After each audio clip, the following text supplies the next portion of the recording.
Welcome back to your YouTube channel for creative studies. आज इस session के माध्यम से हम लोग देखेंगे BABG 171 के इम्पोर्टेंट टॉपिक्स को एक्सप्लेन करेंगे जो आने वाले एग्जाम के दृष्टिकोण से महत्वपूर्ण रहेगी। हम लोग इम्पोर्टेंट टॉपिक्स को कवर करेंगे, जैसे कि आज के सेशन में हम लोग BABG 171 के जो है हम लोग यूनिट 7 को कवर करेंगे, इकाई 7 को कवर करेंगे। इससे पहले ही यूनिट 6 तक कवर हो चुकी है। जो भी अभी तक कवर नहीं किए हैं, कंप्लीट नहीं किए हैं, वे सभी जरूर कंप्लीट कर लीजिए। उसका लिंक जो है डिस्क्रिप्शन बॉक्स में मिल जाएगा। उसका एक प्लेलिस्ट बना दिया गया और चैनल में आपको विजिट करेंगे तो भी वहाँ पे आपको प्लेलिस्ट मिल जाएगा। एक मिलेगा BABG 171 important question with answer के नाम से लिस्ट बना दिया गया और इसका प्लेलिस्ट का लिंक जो है कमेंट बॉक्स में पिन किया हुआ सबसे ऊपर में मिल जाएगा। तो वहाँ से भी आप आसानी तरीके से उस लिंक के माध्यम से जाके अपना सारा का सारा क्लास कर सकते हैं। जैसे कि आज के सेशन में जो है यूनिट 7 का नाम है वित्तीय प्रबंधन और रुपये की समस्या। इसके बारे में कवर करेंगे। जैसे कि BABG 171 जो है इसका सब्जेक्ट नेम है अम्बेडकर चिंतन, BR अम्बेडकर चिंतन। तो इसके बारे में कवर करेंगे। जैसे इसमें यूनिट 7 में जो है ना आपका टॉपिक्स हैं वित्तीय प्रबंधन और रुपये और वित्तीय प्रबंधन और रुपये पर अम्बेडकर के विचार। ये दोनों टॉपिक्स इंपॉर्टेंट रहेंगे, दोनों को कवर करेंगे इस सेशन में। और यूनिट 7 आज हम लोग कंप्लीट कर देंगे और बहुत ही जल्द यूनिट 8 हम लोग मतलब लाएंगे। ओके, नेक्स्ट चलिए देखिए, यहाँ सबसे पहला टॉपिक्स है आपका वित्तीय प्रबंधन और रुपये। ये इंपॉर्टेंट रहेगा, ये पूछा जा सकता है आपके एग्जाम में। तो उसको देखिए क्या कह रहा है, वित्तीय प्रबंधन और रुपये के बारे में क्या कहा जा रहा है। देखिए, वित्तीय प्रबंधन एक संगठन की वित्तीय गतिविधियों की योजना, आयोजन, निर्देशन और नियंत्रण से संबंध रखता है और योजना के अनुसार धन का प्रभाव निर्देशित किया जाता है। देखिए, वित्त मतलब जो वित्त मंत्री हो गया, धनराशि हो गया, इसके बारे में जो ना वही है वित्त प्रबंधन के लिए, रुपया पैसा के प्रबंधन के लिए जो एक संगठन की योजना बनाई गई थी, जिसके किसी का योजना होनी चाहिए, आयोजन, किसी चीज़ की आयोजन करना चाहिए, उसके निर्देश दिया जाना चाहिए और उसके बाद नियंत्रण से संबंधित इसको नियंत्रित करना चाहिए। तो योजना के अनुसार ये धन प्रवाह को निर्देशित किया जाता है। ठीक है, उसी तरह एक थिंकर है नोबनी। ये नोबनी के अनुसार जो है वित्तीय प्रबंधन के आधारभूत कार्य निम्नलिखित बिंदुओं को अपने सम्मिलित करता है। जैसे ये नोबनी जो है थिंकर जो है ये वित्तीय प्रबंधन के लिए मतलब कुछ सम्मिलित बिंदु दिए हैं जो इस प्रकार हैं। ठीक है, सबसे पहला है आपका पूंजी आवश्यकताओं का आकलन। पूंजी आवश्यकता, जितनी भी पूंजी की आवश्यकता है उसका आकलन करना चाहिए। उसके नेक्स्ट है पूंजी संरचना का निर्धारण करना चाहिए। पूंजी, जितना भी पूंजी हो, धनराशि हो, उसको संरचना की निर्धारण करना चाहिए। नेक्स्ट रहेगा धन और उनके निवेश के स्रोत की खोज। और फोर्थ रहेगा नकदी का प्रबंध और अधिशेष का निपटान। लास्ट रहेगा बिक्री की अधिकतम और लागत को कम करना। बिक्री को अधिकतम और लागत को कम करना, जैसे कि हम लोग जो है बिजनेस मान के चलिए एक दुकानदार है, उसमें जो है बिक्री को ज़्यादा से ज़्यादा करेंगे और हम लोग जो है लागत उसमें कम से कम करें, जिससे कि हमको मुनाफा हो पाए। ओके, इस तरह से स्रोत दिए थे नोबनी ने। ठीक है, फिर आगे कहा जा रहा है भारत के अतिरिक्त भी ऐसे देश हैं जैसे नेपाल, इंडोनेशिया, श्रीलंका, मॉरिशस, पाकिस्तान, सेचेल्स और मालदीव। इन सभी देशों में भी जो ना मुद्रा का नाम रुपया ही है। जैसे भारत का मुद्रा रुपया है, नेपाल का रुपया है, उसी तरह इन सभी देशों का जो ना रुपया जो है उसका रुपया को रुपया ही बोला जाता है, मुद्रा को। जैसे बांग्लादेश में आपका टका बोलता है, अमेरिका में डॉलर बोलता है, उसी तरह इस सब देशों में जो ना रुपया ही बोला जाता है, जिस तरह से भारत में बोला जाता है। उसके बाद एक थिंकर है कपूर नाम के अनुसार जो है एक थिंकर जाता है, उसके अनुसार विश्व का सबसे पुराना सिक्का प्राचीन भारत में जारी किया गया था। सबसे पुराना सिक्का जो है ना प्राचीन भारत में जारी किया गया था। और आगे कहा जा रहा है रुपये की शुरुआत जो है 900 ईस्वी पूर्व में हुई थी। रुपये की शुरुआत कब से हुई है? 900 ईस्वी पूर्व के से। उसके शेरशाह सूरी जो थे वो एक शासक जो थे, शेरशाह सूरी, जिसका शासनकाल था 540 से 545 ने 178 ग्राम का चांदी का सिक्का जारी किया था। सबसे पहले शेरशाह सूरी ने 178 ग्राम का चांदी का सिक्का जारी किया था, जिसे रुपया कहा गया था। ओके, फिर भारतीय रुपये प्राचीन रुपया का ही वंशज है। भारतीय रुपया जो है प्राचीन रुपया का ही वंशज है, उसका ही वंश है। उसका तो रुपये शब्द की उत्पत्ति संस्कृत शब्द रुपया, जिसका प्रयोग चांदी के सिक्के के लिए होता था। ये जो है रुपया शब्द की उत्पत्ति जो है संस्कृत भाषा से लिया गया था, जिसका शाब्दिक अर्थ होता है यानी कि चांदी के सिक्के के लिए ही उपयोग होता था। ठीक है, उसके बाद आगे कहा जा रहा है, आगे है भारतीय रुपयों को बहुत सारी कठिनाइयों का सामना करना पड़ा। अम्बेडकर के वित्तीय प्रबंधन से संबंधित अनुभव ने ही इन सारी समस्याओं के समाधान में सहायता की। भारतीय रुपया को जो है बहुत सारी कठिनाइयों का सामना करना पड़ता है। जिस तरह से अलग अलग शासकों ने, जैसे आगे दिखाया जाएगा इसकी समस्याएं क्या है, इस सभी समस्याओं के बारे में इसमें समाधान करना पड़ा अम्बेडकर जी को। और अम्बेडकर जी चाहते थे कि ऐसी स्वायत्त मौद्रिक संस्था की स्थापना हो जो कि मानक दरों के साथ जुड़ी रुपये के मूल्य को नियंत्रित करे। और अम्बेडकर जी का मानना था, वह यही चाहते थे कि ऐसी स्वायत्त मौद्रिक संस्था की स्थापना करना चाहिए, ऐसी एक संस्था की स्थापना करना चाहिए जिससे मानक दर जो होते हैं, जो मानक की उसकी जो मूल्य होती है, उसकी दर जो जितनी होते हैं उसके साथ जुड़ी सजे उसके मूल्य जितना होना चाहिए उस पर नियंत्रण की जाए। भारतीय रिजर्व बैंक की स्थापना में अम्बेडकर की विचारधारा काफ़ी सहायक थी। ये जो भारतीय रिजर्व बैंक RBI जो है उसका बैंक में स्थापना जो है ना, स्थापना के समय में अम्बेडकर के विचार जो थे काफ़ी लाभदायक साबित हुई, उसके बाद सहायक हुई। और reserve bank of India act 1934 के तहत भारतीय रिजर्व बैंक की स्थापना 1 अप्रैल 1935 को हुई। भारतीय रिजर्व बैंक की स्थापना कब हुई? 1 अप्रैल 1935 ईस्वी को हुई। कौन से एक्ट के तहत? भारतीय रिजर्व बैंक इंडिया एक्ट 1934 के तहत, 1934 के तहत। उसके बाद भारतीय रिजर्व बैंक का केंद्र कार्यालय प्रारंभ में कलकत्ता में था। जैसे कि भारत की राजधानी पहले कलकत्ता हुआ करती थी, उसी तरह जो है ना भारतीय रिजर्व बैंक की कार्यालय जो है, हेडक्वार्टर जो है कलकत्ता में हुआ करती थी। उसके बाद फिर 1937 ईस्वी में से मुंबई में स्थापित के रूप में स्थानांतरित कर दिया गया। अब जो है ना 1937 से आज तक जो है ना मुंबई में इसका कार्यालय है, इसका जो है ना हेडक्वार्टर है। उसके बाद नेक्स्ट आगे कहा जा रहा है, वर्ष 1951 में अम्बेडकर ने वित्त आयोग की स्थापना में भी सहायता की। वित्त आयोग की स्थापना में सहायता की 1951 में अम्बेडकर जी ने, उसने जिसने केंद्र और राज्य के बीच संबंध को मजबूत किया और बीच में जैसे कि स्टेट और सेंट्रल में जो है काफ़ी मजबूत के संबंध को मजबूत किया। देखिए इस तरह से वित्तीय प्रबंधन और रुपये के बारे में हम लोग समझ चुके हैं। अब नेक्स्ट टॉपिक है, इसमें देखिए इसमें है, ये इंपॉर्टेंट रहेगा आपका, वित्तीय प्रबंधन और रुपये पर अम्बेडकर के विचार। ये बहुत ही इंपॉर्टेंट रहेगा। इसमें आपको पूछ सकता है कि वित्तीय प्रबंधन पर अम्बेडकर के क्या विचार थे, या रुपये पर अम्बेडकर के क्या विचार थे, इसके बारे में देखिए। और रुपये की समस्या के बारे में भी पूछा जा सकता है, जो कि आगे इसी में है। ओके, चलिए देखते हैं अभी। अम्बेडकर एक मौद्रिक अर्थशास्त्री थे। अम्बेडकर जो है एक मौद्रिक अर्थशास्त्री थे। आपको पूछ सकता है कि अम्बेडकर कौन से अर्थशास्त्री हैं, तो इसमें मौद्रिक अर्थशास्त्री थे। और उन्होंने वर्ष 1923 में लंदन ऑफ इकोनॉमिक्स से प्रोफेसर एडसन केनान की परीक्षण में डॉक्टर की डिग्री प्राप्त की। उन्होंने जो है अम्बेडकर जो है 1923 ईस्वी में लंदन में एक यूनिवर्सिटी है, स्कूल ऑफ इकोनॉमिक्स, जिसके प्रोफेसर थे एडविन केनॉन। आपको इस तरह से भी पूछ सकता है कभी कि जो है ना एडविन केनॉन कौन थे, तो आपको ये जो है ना London of school common economics के प्रोफेसर थे। उसके बाद आगे कहा जा रहा है, इसमें जो डायरेक्टर की डिग्री प्राप्त की। उनकी थीसिस जो रुपये की समस्या, इसकी उत्पत्ति और समाधान रुपये की समस्याओं पर आधारित थी। ये सभी जो है ना इकोनॉमिक्स के जो है ना ये लंदन में जो पढ़ाई की थी, इसमें यही सब चीज़ों के समाधान के लिए था कि इसकी उत्पत्ति और समाधान और रुपये की समस्या के बारे में ही जानकारी इकट्ठा करना था। उसके बाद आगे इसकी पर बात करना था। वर्ष 1923 ईस्वी में पुस्तक के रूप में प्रकाशित हुई थी। ये जो है ना अम्बेडकर की द्वारा 1923 ईस्वी में का पुस्तक भी प्रकाशित किया था। इस थीसिस में अम्बेडकर ने रुपये के मूल्य में गिरावट के कारणों की जाँच की। इस थीसिस में जो है ना अम्बेडकर ने रुपया के बारे में, उसके जो है उसके मूल्य की गिरावट के बारे में, उसके महत्व के गिरावट के बारे में जांच की है। उसके बाद आगे कहा जा रहा है, लंदन स्कूल ऑफ इकोनॉमिक्स में उनकी इस थीसिस का पूरा ध्यान भारतीय मौद्रिक मामलों में प्रबंध पर था। ये जो है लंदन ऑफ स्कूल इकोनॉमिक्स में एक जो थीसिस थी जो है उस पर उसका सबसे ज़्यादा उसका जो है ध्यान, उस पर सबसे ज़्यादा महत्व जो है वो भारतीय मौद्रिक मामलों पर किया गया था। J.M. जो एक थिंकर थे, विद्वान थे, J.M. किम्ज से भिन्न, जो कि स्वर्ण विनिमय मानक के पक्ष में थे। अम्बेडकर स्वर्ण मानक के पक्षधर थे। अम्बेडकर जो है ये किंज जो थे वह स्वर्ण विनिमय के मानक थे, वो मानते थे, और लेकिन जो अम्बेडकर जो थे उसका जो है पक्षधर थे, उसका विरोध करते थे। और आगे कहा जा रहा है, उन्होंने रुपये की समस्याओं पर उस वक्त ध्यान दिया जब औपनिवेशिक प्रशासन और भारतीय व्यवसाय के उद्यमों के बीच रुपये के मूल्य पर को लेकर चल रहा था, मतलब विवाद चल रहा था। तो उस समय इन्होंने भाग दिया था। देखिए ओके, उसके जब जो है औपनिवेशिक प्रशासन और उसके बाद उद्यमों के बाद, मतलब व्यापारियों के बाद के बीच जो है जब वाद विवाद चल रहा था, उसके बाद भारतीय व्यवसायी औपनिवेशिक प्रशासन पर ये आरोप लगा रहे थे कि भारतीय मुद्रा का अधिमूल्यन करके ब्रिटिश निर्यातकों को जो भारत में वस्तुएं बेचते हैं या समर्थन कर रहे हैं, उस समय कांग्रेस ने भारतीय रुपये की मांग के अवमूल्यन और भारतीय उद्यमों का समर्थन किया।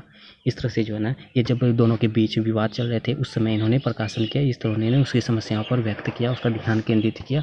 उसके आगे का जैसे भारतीय व्यवसायी जो है, भारतीय उद्यमी हैं, औपनिवेशिक शासन हैं, इन सबों में जो एक आरोप लगा था कि वो भारतीय मुद्रा का जो है अधिमूल्यन करके जो है वो ब्रिटिश देश के हैं उसके निर्यातकों को भारत में वस्तुएं बेचते थे। इस तरह से जो है ना इस पर एक आरोप लगा था कि ब्रिटिश निर्यातकों को भारत में वस्तुएं बेचते थे या समर्थन कर रहे थे, ये दोनों में आरोप लगा था। ठीक है, उसके बाद आगे कहा जा रहा है, अतः इस मामले की देखरेख के लिए लंदन हिल्टन युवा आयोग को स्थापित करने पर सहमति मिला।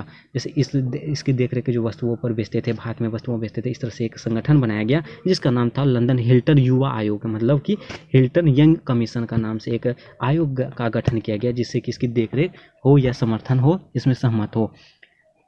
जब यह आयोग जो कि बाद में royal commission on Indian currency and finance से जाना गया, जो बाद में जो है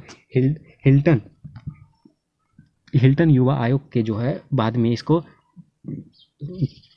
royal commission on Indian currency and finance के नाम से जाना गया, भीतर आया। तब इस आयोग के सभी सदस्यों ने एक पुस्तक ली थी। इन सभी जो है ना फाइनेंस जो है इस कमीशन में जितने भी लोग थे उसमें से एक पुस्तक है जिसमें पुस्तक लिया जिसका नाम था रुपये की समस्या, इसकी उत्पत्ति और समाधान। रुपये की समस्या, इसकी उत्पत्ति और समाधान, the problem of rupees, its origin and it's solution, जो कि अम्बेडकर ने 1923 में लिखा था।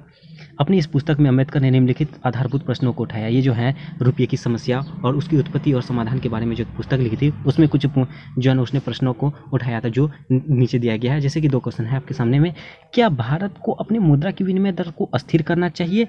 इसके बारे में सवाल पूछा गया था। क्या भारत को अपनी मुद्रा की विनिमय दर को अस्थिर करना चाहिए, या अगर भारत अपने आदान प्रदान की दर को स्थिर करता है तो उसका अनुपात क्या होना चाहिए? इसके बारे में उन्होंने इस पुस्तक के माध्यम से सवाल पूछा था। उसके बाद आगे कहा जा रहा है कि अम्बेडकर रुपये की सीमित अवमूल्यन के पक्ष में थे। देखिए, अम्बेडकर जो है ना रुपये के सीमित अवमूल्यन के पक्ष थे। अवमूल्यन का मतलब महंगाइयों के पक्ष में थे। वो जिस तरह से महंगाई हो रही थी उसके पक्ष थे, मतलब रुपये की जो है ना वो सीमित महंगाई के बारे में। जैसे कभी कभी रुपया का जो ना मूल्य बहुत कम कर दिया था, उसके महत्व को कम कर दिया था, उसके बारे में इसको पक्षधर थे। ओके, उसके बाद जो कि उस समय जो की प्रचलित दर और कांग्रेस तथा ब्रिटिश औपनिवेशिक प्रशासन के समझौते के बीच है, क्योंकि उनका मानना था कि इससे व्यवसायी वर्ग और कमाई वर्ग दोनों को लाभ होगा। इससे जो है ना अम्बेडकर जी का मानना यही था कि इससे जो है ना जैसे कि कांग्रेस हो गया, ब्रिटिश औपनिवेशिक हो गया, उसके बाद प्रचलित दर हो गया, इन सभी पर अगर समझौता के बीच होगा, उसके बाद उसका मानना यही था कि इसके व्यवसायी और कमाई में काफ़ी ज़्यादा लाभ होगी। मुद्रा का अवमूल्यन मुद्रास्फीति को बढ़ाती है। मुद्रा का अवमूल्यन जो है ना मुद्रास्फीति को बढ़ाती है। मुद्रास्फीति का मतलब यहाँ होता है महंगाई। मुद्रास्फीति का मतलब महंगाई होता है। ये अवमूल्यन जो है मुद्रा दरों को जो निवेश होती है, यहाँ पे मुद्रा दरों के जो निवेश होती है उसके मूल्यों में बढ़ाई होती है, उसके तब महंगाई होती है। उसके बाद ये मुद्रास्फीति में काफ़ी ज़्यादा बढ़ावा होती है, महंगाई होती है। ठीक है, और खरी मुद्रास्फीति के परिणाम भारी अवमूल्यन होता है, जिससे कमाई वर्ण की वास्तविक आय व्यय होती है। इसके बाद देखिए इस सब के फिर इसको देख लेंगे। उसके बाद आगे चलते आगे, जैसे कि देखिए यहाँ रुपये की समस्या में आपको 5 से 6 8 10 पॉइंट दिया गया है, उसमें से आपको कुछ कवर कर लेनी है। आपको अगर पूछ दे कि रुपया की समस्या के बारे में बताएं तो आपको कम से कम 5 टॉपिक्स तो आपको कवर करना ही होगा, तो 5 कम से कम हम लोग देख लेते हैं। ठीक है, मुगल काल में दोहरा मानक।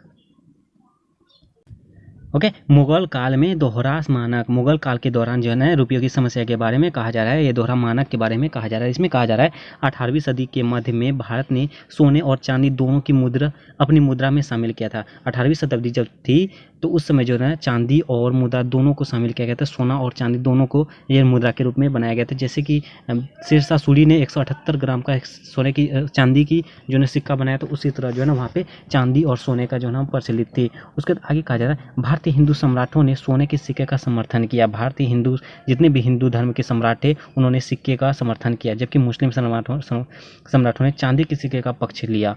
जैसे कि हिंदू धर्म ने सोने के सिक्के का पक्ष समर्थन किया और उसके बाद मुस्लिम सम्राटों ने चांदी के सिक्के का। ठीक है, उदाहरण के लिए दक्षिण भारत में एक चांदी का सिक्के जिसे पगोडा कहते थे। उदाहरण के लिए जैसे एग्जाम्पल के माध्यम से कहा गया है, दक्षिण भारत में जो है चांदी का सिक्के को क्या कहा जाता था? पगोडा। यहाँ पे देखिए पगोडा कहते थे।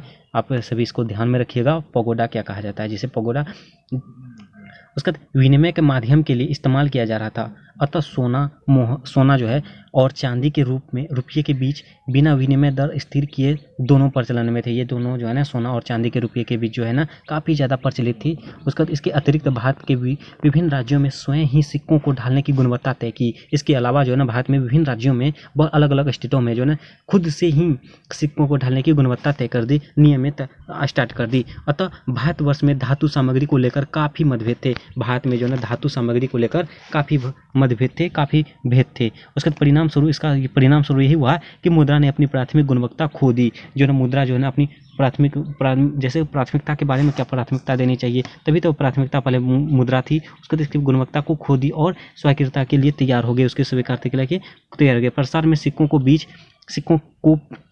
के बीच विनिमय का एक सामान्य माध्यम अनुपस्थित था, जिससे विनिमय के माध्यम से अनेकता से व्यापार की समस्याएं उत्पन्न हो रही थी और ये बाजारों में वस्तु विनिमय व्यापार को प्रोत्साहित कर रहा था। इस तरह से अगर सिक्कों के बीच जो है ना विनिमय हो गया था तो इसमें सामान्य माध्यम से अनुपस्थित होगा, तो इससे काफ़ी ज़्यादा समस्याओं का सामना करना पड़ता। ठीक है, उसके बाद आगे कहा जा रहा है समाज रोगग्रस्त पैसों से पीड़ित हो रहा था। इस तरह से सिक्के के बारे में अगर मतभेद कर दे तो समाज में है ना तो बहुत सारी दिक्कत हो जाएंगे, रोगग्रस्त हो जाएंगे, पीड़ित हो जाएंगे, पैसों के भाव में बहुत सारी दिक्कत हो जाएगा इसके। ठीक है, और इसके बाद नुकसान भी उठाना पड़ेगा। मुगल काल में भी जो प्रचलित सिक्कों में मूल्य धातु के मूल्य में उतार चढ़ाव निर्भर करता था। मुगल काल में जो रेगुलर जो है उसके सिक्कों का मूल्य जो ना एक सिक्के जैसे 178 ग्राम के सिक्के जो थे उसका कीमत कितनी हो चाहिए, उसके मूल्य में जो उतार चढ़ाव हुआ करते थे। ओके, उसके बाद जब सिक्का ढाला गया था तब सोने के मूल्य में अपने मूल्य की तुलना में अधिक वृद्धि हुई। तब जब सोने के सिक्के का प्रसार कम हो गया क्योंकि लोग इसे इस्तेमाल करने के बजाय घर में एकत्रित करने लगे। जैसे सोने के सिक्के जैसे खरीद लिए, वो जो ना सोने के सिक्के का इस्तेमाल ना करने के बाद उन्होंने अब घर में रखने लगा फ्यूचर के लिए, जैसे अब भी रख रहे होंगे। सभी के सभी घर में अभी सोना जरूर होगा, एक से थोड़ा सा जरूर, कम से कम थोड़ा सा तो कम से कम जरूर होगा। ठीक है, उसके बाद चांदी के अनुपात में निर्धारण समय के चांदी के लिए मूल्य में कीमत में काफ़ी वृद्धि हुई। चांदी के जो मूल्य में काफ़ी ज़्यादा वृद्धि हुई, जैसे 178 ग्राम का जो चांदी था उसका कीमत में वृद्धि लगातार होती रही। ठीक है, यही कहा जा रहा है। उसके बाद नेक्स्ट पॉइंट देखिए हम लोग दोहरे मानक से चांदी की मुद्रा तक, इसके बारे में देखिए इसमें क्या कहा जा रहा है। आपको इसमें कहा जा रहा है वर्ष 1833 में संसद के अधिनियम द्वारा प्रशासन ने एक शाही प्रणाली को तैयार किया था जो पूरे भारत में विधि निर्माण और कार्यकारी अधिकारियों को एकत्रित करेगा। ये जो 1833 ईस्वी में एक अधिनियम तैयार किया गया था प्रशासन पर, संसद के अधिनियम। ठीक है, उसमें यही तैयार किया गया था कि इसमें यही कहा जा रहा था कि भारत में जितने भी विधि निर्माण होंगे, जो भी विधि परिणाम होंगे, कार्यकारी होंगे, अधिकारी होंगे, जो है ऑफिसर्स होंगे, उस सभी के ऊपर केंद्रीकृत करेगा। इसने शाही सिक्कों को स्थानीय सिक्कों में बदल दिया। वो जो ना शाही सिक्के जितने भी थे, वहाँ के घरेलू सिक्के जितने भी थे, उसको स्थानीय सिक्कों के रूप में बदल दिया और इस तरह से समान मुद्रा वैध मुद्रा के रूप में होगी, जो शाही सरकार की एक अधिनियम द्वारा भारत में आरंभ हुआ। ठीक है, इसी तरह से कहा जा रहा है उसको 1835 में मुद्रा अधिनियम भी जाना जाता था। इसे जो 1835 ईस्वी में मुद्रा अधिनियम से भी इसको जाना गया और इस अधिनियम के अनुसार ईस्ट इंडिया कंपनी के किसी भी क्षेत्र में भी भुगतान की कानूनी निविदा के रूप में सोने के सिक्के को अनुमति नहीं थी। ये ईस्ट इंडिया कंपनी में जो ना सोने की मुद्रा को जो ना ये अनुमति नहीं थी। उसके बाद भारत के मौद्रिक सुधारों में एक बड़ा मोड़ था। ओके, इस तरह से कहा जा रहा है। उसके बाद चांदी का वजन में 180 ग्राम था। चांदी का जो ना एक सिक्का का वजन जो 180 ग्राम था, जो देश भर में एक बार कानूनी निविदा मतलब विधिमानी मुद्रा बन गया। चांदी का जो सिक्का जो था 180 ग्राम का, वो एक प्रकार का विधि विधान के रूप में जो है ना विधि के रूप में स्वीकृत किया गया, एक नियम बन गया, एक मान्यता वाला प्राप्त सिक्का बन गया। चांदी के सिक्के के स्वीकरण में राजस्व प्रभुत्व के माध्यम से एकत्र करने की में कमी आ गई। जैसे कि एक सिक्के के टैक्स की कुल कीमत, एकत्रित कीमत, जिसमें धातु सामग्री और उत्पादन लागत भी शामिल है, ये सभी चीज़ें। और उसके देश में कहा जा रहा है इससे व्यापार में एक वाणिज्य समस्या उत्पन्न हो गया। ओके, यही कहा जा रहा है। उसके बाद देखिए नेक्स्ट में आपका स्वतंत्र बैंकिंग प्रणाली। ये 19वीं सदी में भारत स्वतंत्र बैंकिंग प्रणाली का अनुसरण करता था, जिसमें सभी बैंकों को नोट जारी करने का अधिकार दिया गया था। हालांकि राजस्व पुनर्भुगतान के लिए सरकार द्वारा प्रेसिडेंसी बैंकों द्वारा जारी नोटों की खुशी से अधिक स्वीकृति प्राप्त होती थी। ये जो 19वीं सदी में जो है ना भारत जो है ना स्वतंत्रता बैंक प्रणाली जो थी उसका अनुसरण किया गया, उसका उद्घाटन किया गया था, उसका चलाया गया था, जिसमें सभी बैंकों को एक नोट जारी किया गया था, एक आदेश दिया गया था कि अधिकार मतलब यही अधिकार दिया था। हालांकि राजस्व जो है ना वहाँ की जो है ना पुनर्भुगतान के लिए वो एक प्रेसिडेंसी जो है प्रेसिडेंसी सरकार द्वारा प्रेसिडेंसी जो है एक जारी खुशी से अधिक स्वीकृति प्राप्त होती थी। इससे जो है अधिक से अधिक उसको लाभ प्राप्त होती थी, खुशी मिलती थी। ठीक है, इस तरह से कहा जा रहा है। उसके तो कहा जा रहा है 1920 में बैंकिंग अधिनियम XL के 42 द्वारा जो है ना 3% बैंकों का एक ही बैंक में विलय हो गया। इस सभी बैंकों को जो है एक ही विलय में एक ही बैंक में इकट्ठा कर दिया था। उसके बाद इंपीरियल बैंक ऑफ इंडिया के नाम से जाना जाता है। इन सभी बैंकों को जो एकत्रित किया गया था, इनको इंपीरियल बैंक ऑफ इंडिया के नाम से जाना गया। उसके जिसने कागजी मुद्रा के संबंध में सरकार के लिए कोई कागजी स्वतंत्रता नहीं छोड़ी। ये जो कागज के लिए जो है मुद्रा बनाई थी, उसके संबंध में सरकार के लिए कोई कागजी स्वतंत्रता नहीं छोड़ी थी। ओके, इसमें यही कहा जा रहा है। उसके बाद जिसने कागजी मुद्रा के संबंध में सरकार के लिए कोई कागजी स्वतंत्रता नहीं छोड़ी थी। ठीक है, आगे कहा जा रहा है सरकार को चांदी खनन और विनिमयता करने का अधिकार दिया गया था। कानून के अनुसार चांदी के सिक्के कानून के लिए 1000 रुपये विरुद्ध केवल 979 रुपये ही जारी किए जा सकते थे। 1000 रुपये का नोट बनाएंगे तो उसमें 979 रुपये के ही जो न जारी कर सकते थे। उसके कागजी मुद्रा का कानून की नोटों के मुद्दे की मात्रा में नियंत्रण करने योग्य था। इसमें यही कहा जा रहा है, आप एक बार 2 बार पढ़ लीजिएगा, हो जाएगा। उसका नेक्स्ट पॉइंट आपका सार्वभौमिक भुनाने योग की कमी। सार्वभौमिक भुनाने योग की कमी। देखिए, कागजी मुद्रा को जारी करने के लिए देश को 2 भागों में विभाजित किया गया था। कागजी मुद्रा को जारी करने के लिए जो देश में 2 तरह की दो भागों में विभाजित कर दिया गया। कागजी मुद्रा केवल उन्हीं वर्ग के कार्यालयों से जहां से उन्हें जारी किया जाता था भुनाने वा योग्य था। उसके उसे दूसरे वर्ग ने भुनाया नहीं जा सकता था। इसलिए कानूनी वैधता के बावजूद कागजी मुद्रा को सार्वभौमिक योग्यताओं की कमी आई। ठीक है, उसके बाद फिर आगे कहा जा रहा है नेक्स्ट पॉइंट और लास्ट पॉइंट जो है हम लोग 5 ही पॉइंट देखेंगे। ठीक है, उसके तो ये इंपॉर्टेंट रहेगा। 5 पॉइंट अगर लिख देते हैं तो काफ़ी है। कीमतों पर नियंत्रण रखने के लिए मुद्रा की मांग और पूर्ति दोनों को बराबर रखना चाहिए। कीमतों को नियंत्रण करने के लिए मुद्रा की मांग और पूर्ति दोनों को बराबर रखना चाहिए। लेकिन किसी भी अर्थव्यवस्था में मुद्रा की मांग को पुनर्निर्धारित नहीं किया जा सकता है। किसी भी मुद्रा में जो ना अर्थव्यवस्था में जो है मुद्रा की मांग को निर्धारित नहीं कर सकता, पहले ही निर्धारित नहीं किया जा सकता है, क्योंकि यह जनसंख्या, व्यापार और मौसमी बदलाव पर निर्भर करता है। ये जो है ना वहाँ की जनसंख्या, उसका तो मौसम किस तरह से वहाँ की, उस तरह से उसके ऊपर जो ना उसको निर्धारित करता है, उस पर निर्भर करता है। उसके आगे कहा जाए उदाहरण के लिए मांग गर्मियों में सुस्त और शरद ऋतु में तेज होती है। उदाहरण के लिए जैसे कि मांग जो है गर्मी में सुस्त होती है, हल्का होती है, उसके सर्दी में जो है ना तेज होती है। मुद्रा की मांग में उतार चढ़ाव के अनुसार केवल मुद्रापूर्ति समायोजित किया जा सकता है।